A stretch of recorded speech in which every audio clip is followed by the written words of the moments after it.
I know it was dying down a little bit yesterday. What are we seeing today, Kristin?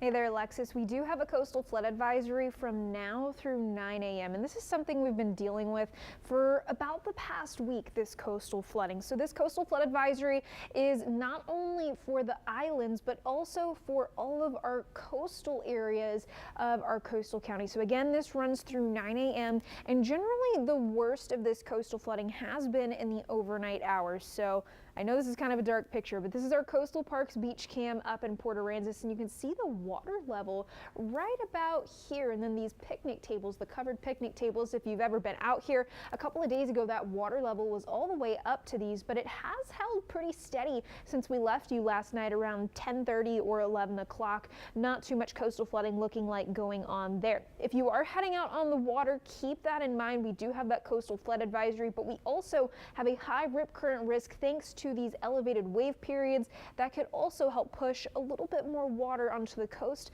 possibly up to the dunes in a couple of places. Lexus. Thank you so much. Morning here in the low to mid 60s around the coastal bend. Kingsville sitting at 60 degrees.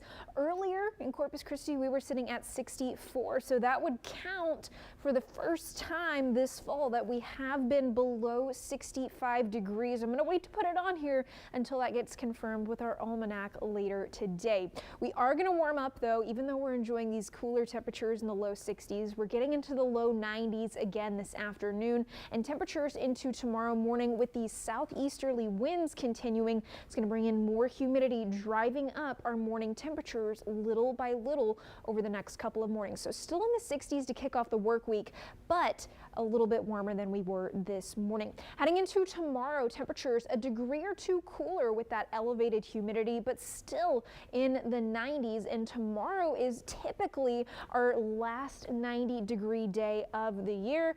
That's not going to be the case this year. We have a week full of 90-degree temperatures, maybe an upper 80 if we're lucky. That is all thanks to high pressure sitting over the state of Texas for the earlier part of this week. That's also why we're going to be enjoying a lot of sunshine and dryness throughout our atmosphere. Now, I've been pointing out this developing nor'easter that's going to be impacting the mid-Atlantic and northeast. A little bit of energy from it is expected to break off and move towards us underneath this high pressure. However, it's looking more and more likely that our rain chances stay on the lower side because we're not getting enough moisture, it looks like, in our atmosphere at the same time as this energy.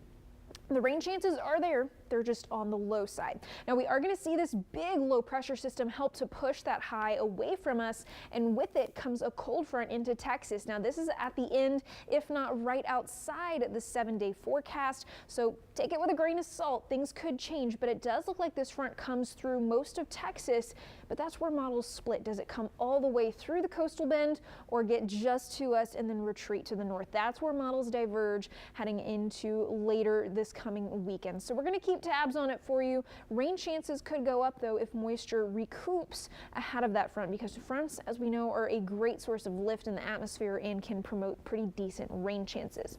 In the Atlantic, we have the remnants of what was Jerry right here to the southeast of Bermuda, and an area of interest in the main development region of the Atlantic with a medium chance of development. Neither of those are a concern for us. Heading into the rest of your Sunday, we're starting off, as I mentioned, in those lower 60s. It feels phenomenal outside. Lots of sunshine is going to help us warm up into those lower 90s this afternoon and pretty much every afternoon heading into the next 7 days. I do have us dipping into the upper 80s for Thursday.